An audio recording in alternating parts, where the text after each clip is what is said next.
Saya memberitahu akan terjadi resesi ekonomi di Indonesia. Dan saya bicara itu sejak tahun 2021. Resesinya adalah puncaknya di tahun 2025. Dan inilah awal dari resesi.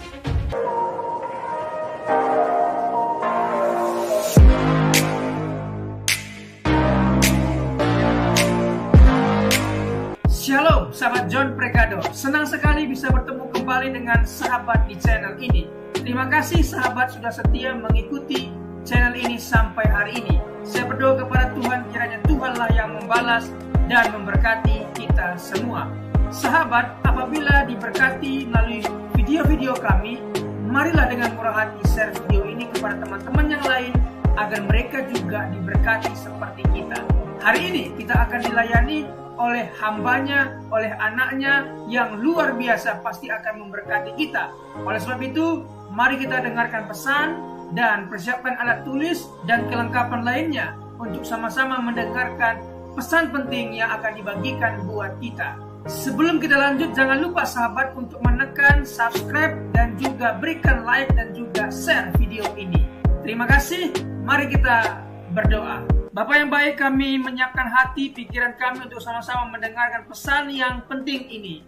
Berkatilah kami, sehingga kami boleh mengerti, mencatat, membagikan pesan ini kepada teman-teman yang lain. Berkati anakmu, hambamu yang akan membagikan pesan penting. Berkati sahabat John Pregado dimanapun berada. Terima kasih, kami siap mendengarkan pesan penting ini. Demi nama Yesus. Amin.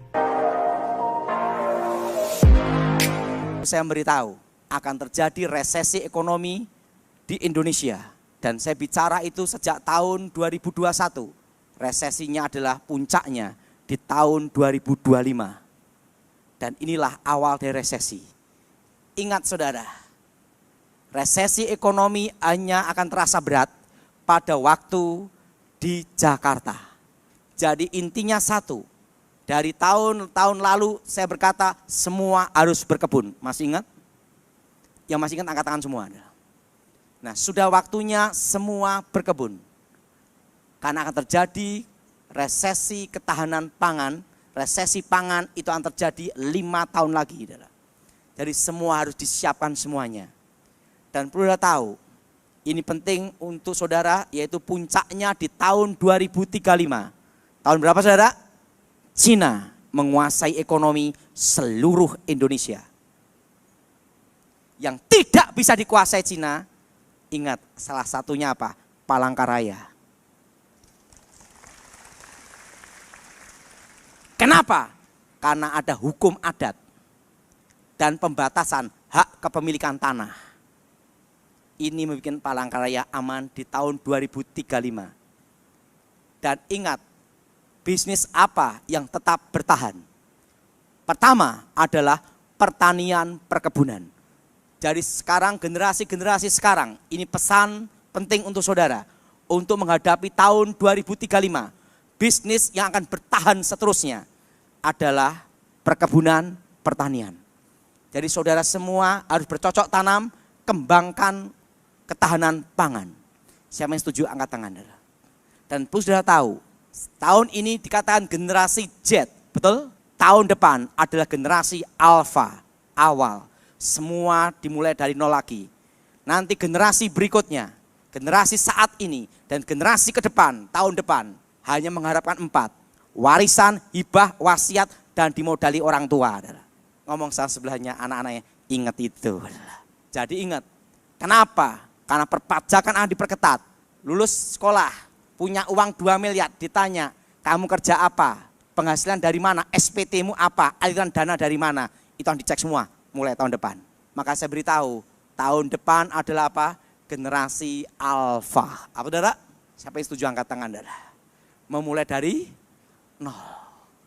Makanya sejak tahun 2021 semua saya suruh untuk apa? Beli tanah semua. Untuk apa? Untuk mempersiapkan generasi Alpha. Jelas? Jelas? Jadi ingat, anak-anak semua harus baik-baik sama orang tua. Ingat, yang modali siapa? Siapa yang setuju orang tua angkat tangan. Dan ingat saudara, itu akan terjadi tahun depan. Generasi apa saudara? Alpha. Z kembali lagi nol, alfa. Karena semua dilihat perpajakanmu di mana, persaingan tambah ketat. Kedua adalah perikanan peternakan. Jadi saudara semua harus siap-siap untuk mengembangkan perikanan dan peternakan. Jelas saudara? Minimal ternak lele. Jelas? Atau ikan nila seperti di Israel. Siapa yang setuju angkat tangan saudara? Jadi ingat, perikanan dan apa saudara? Peternakan. Ingat, waktu Cina menguasai ekonomi Indonesia, hanya 4 yang akan bertahan seterusnya adalah. Nah, dan yang ketiga, distribusi, logistik, dan toko besi. Kenapa? Karena SIM-nya harus SIM Indonesia. Bisnis kuliner tetap berjalan. Yang tidak berjalan adalah Chinese food. Karena yang aslinya datang. Asli sama KW tetap menang yang asli, betul? Betul? Aslinya apa?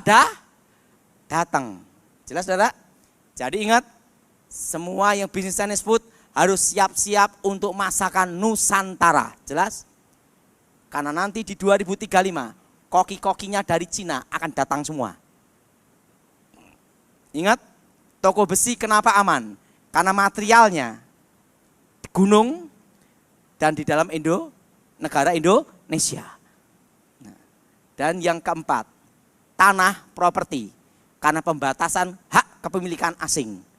4 inilah yang akan bertahan seterusnya. Jadi saudara siap-siap sekarang semua. Untuk apa? Minimal nanam alpukat atau duren. Waktu Cina menguasai ekonomi Indonesia, ingat alpukatnya berbuah, betul? Saya setuju angkat tangan. Jadi minimal nanam apa? Jadi ingat saudara, 2035 apa yang akan dikuasai Cina? Yang pertama, IT akan dikuasai Cina. Kedua, industri metal, logam. Contohnya nikel. Setelah itu otomotif. Setelah itu aluminium, besi baja. Industri itu semua akan dikuasai Cina. Jadi saudara semua harus siap-siap semua waktu Cina menguasai ekonomi Indonesia. Jelas? Tekstil, garment akan dikuasai Cina. Dan itu akan terjadi di tahun 2035. Jadi sebelum itu datang, engkau harus siap. Tapi ingat, sebelum itu terjadi, persiapkan semuanya. Siapa yang setuju angkat tangan saudara?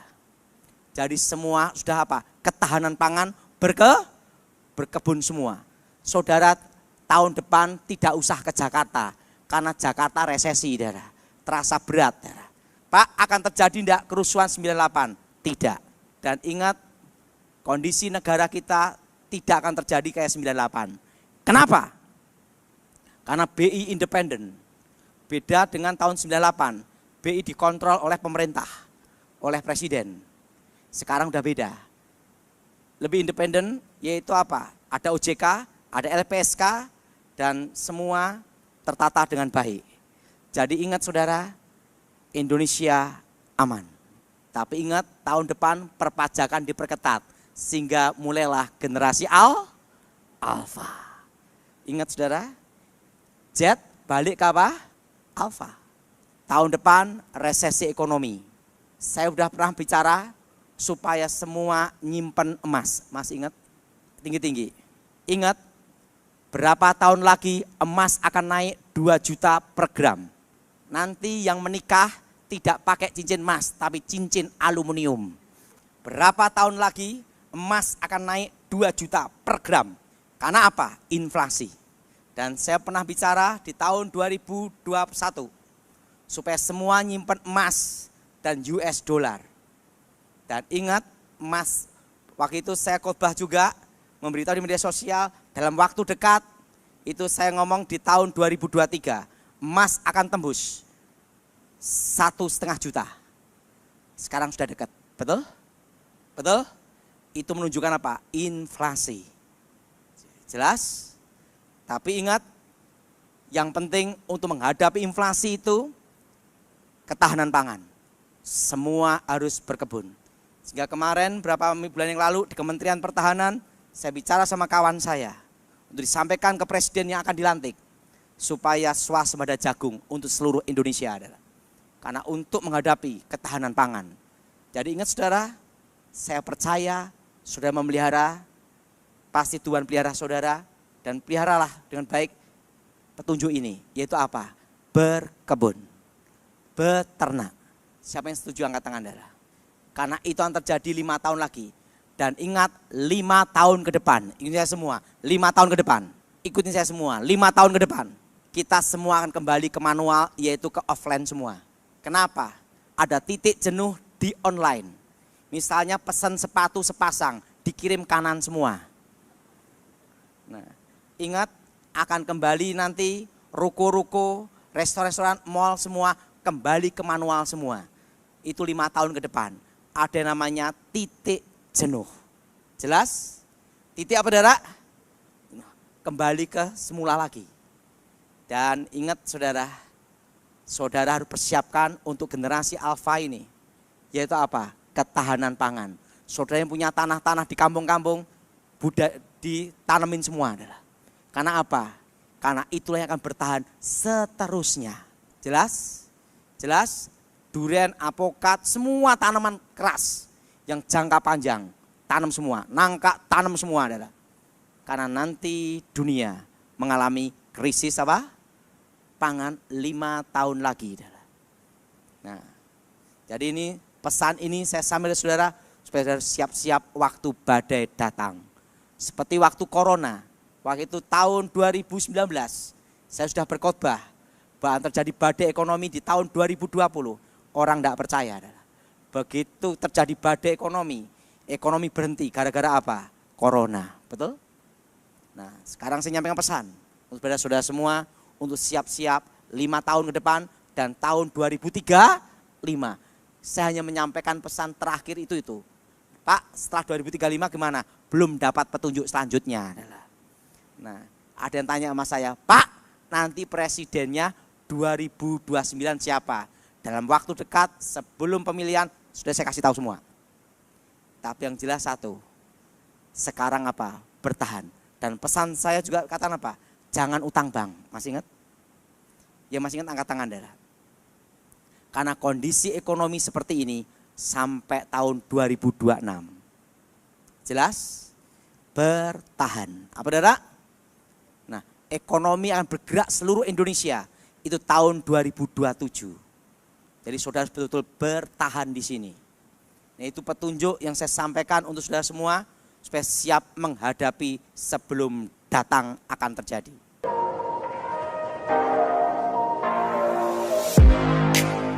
Terima kasih sahabat sudah menyaksikan tayangan kami hari ini. Saya percaya kita pasti diberkati. Apabila kita diberkati dengan tayangan hari ini, marilah kita dengan murah hati share video ini kepada teman-teman kita yang lain agar mereka juga diberkati. Firman Tuhan mengatakan diberkati untuk memberkati sehingga nama Tuhan dipermuliakan dan namanya diagungkan. Sahabat, banyak sekali pelajaran yang kita bisa ambil dari tayangan hari ini.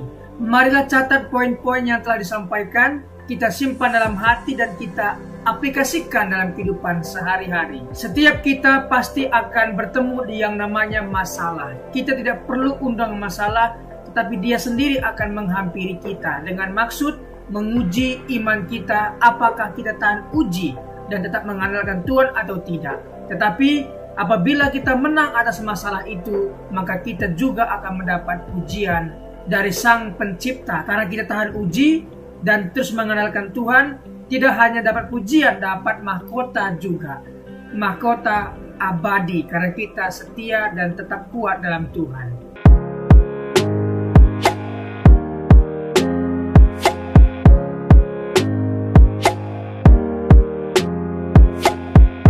Shalom, dalam kesempatan kali ini kita akan belajar satu tema yang tentu pasti akan memberkati kita, yaitu memilih yang benar. Orang percaya pasti memilih yang benar, memilih kegiatan pekerjaan yang benar yang menguntungkan dirinya di masa depan. Apabila hari libur, apakah yang akan kita lakukan? Apakah kita bermain game sepanjang hari? dan membuka aplikasi main game sepanjang hari. Apakah itu yang akan kita lakukan? Orang percaya pasti menggunakan waktu yang sangat bijak. Bisa belajar, bisa beristirahat, dan juga bisa membantu orang tua. Jadi sekali lagi, orang percaya pasti menggunakan waktu sebaik-baiknya.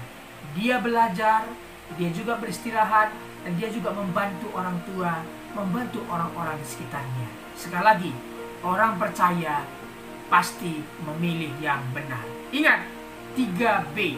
Yang pertama adalah belajar, bekerja, dan beribadah.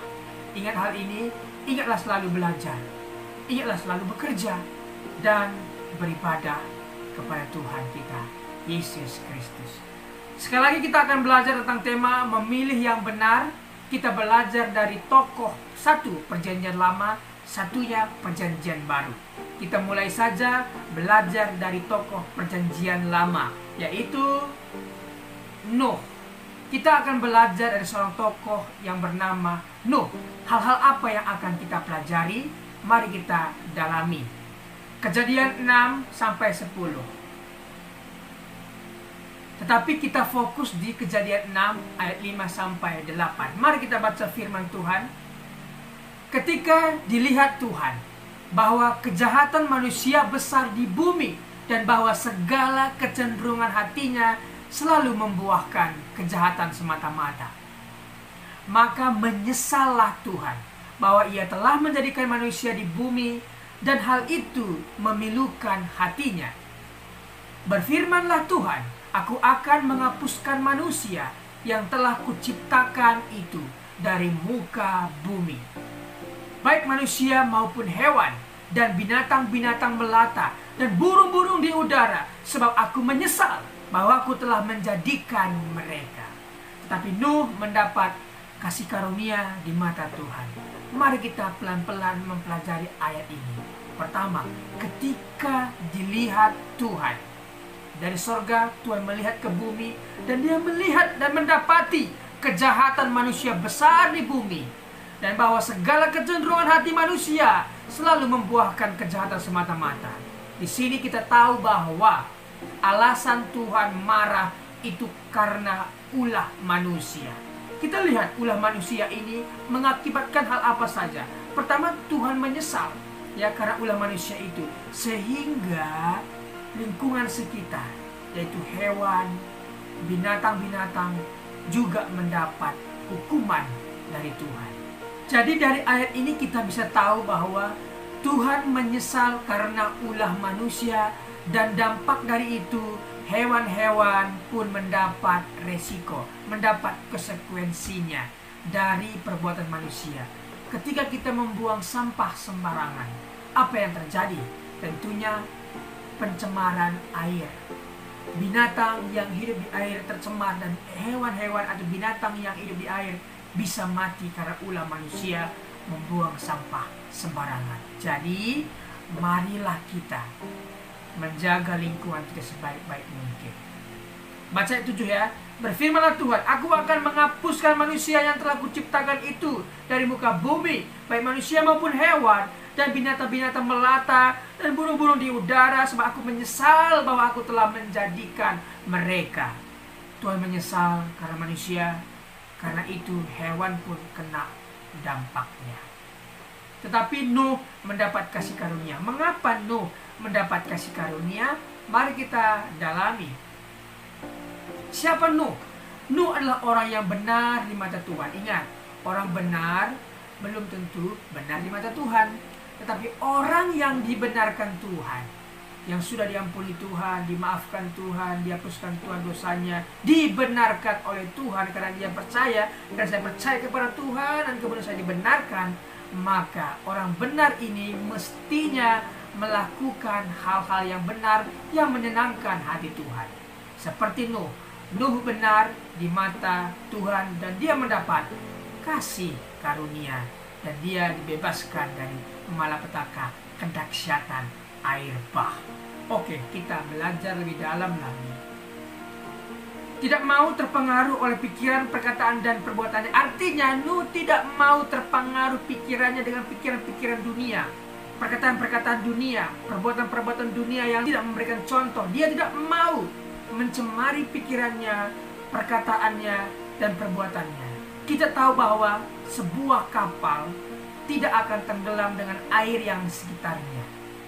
Akan tetapi kapal itu akan tenggelam apabila air yang di sekitarnya sudah masuk ke dalam. Artinya, kita tidak akan bisa terpengaruh apabila kita tidak mengizinkan perkataan-perkataan orang masuk ke dalam pikiran kita. Jadi pikiran kita ini adalah sebuah aset, sebuah properti yang sangat berharga. Jangan kita mau dikotori, dirusak properti kita oleh perkataan-perkataan orang. Jangan sekali-kali mengizinkan hal itu masuk ke alam pikiran kita.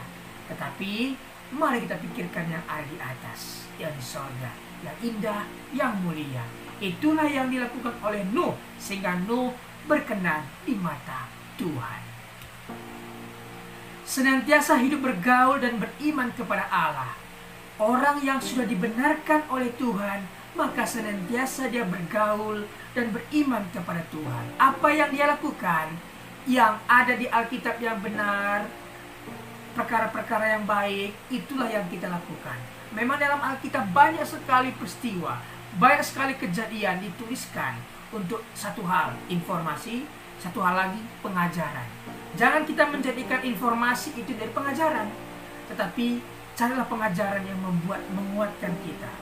Oke? Yang berikutnya, menjadi berkat dan contoh bagi keluarganya dalam ketaatan, kesalehan, iman, dan perbuatan baiknya. Nuh menjadi berkat dan contoh bagi keluarganya dalam ketaatan, kesalehan, iman, dan perbuatan baiknya. Jadi seorang bapa, seorang kepala rumah tangga harus mengikuti teladan yang diberikan Nuh kepada anak-anaknya, menantunya, bahkan istrinya. Inilah contoh yang memilih dengan benar. Berikutnya kita belajar dari seorang tokoh di Perjanjian Baru, yaitu Paulus. Hal apa yang akan kita pelajari? Kisah Para Rasul 9 ayat 1-6.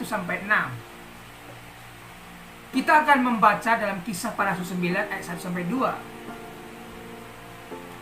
Sementara itu, berkobar-kobar hati Saulus untuk mengancam dan membunuh murid-murid Tuhan. Ia menghadap imam besar dan meminta surat kuasa daripadanya untuk dibawa kepada majelis-majelis Yahudi di Damsyik, supaya jika ia menemukan laki-laki atau perempuan yang mengikuti jalan Tuhan, ia menangkap mereka dan membawa mereka ke Yerusalem. Siapa Paulus?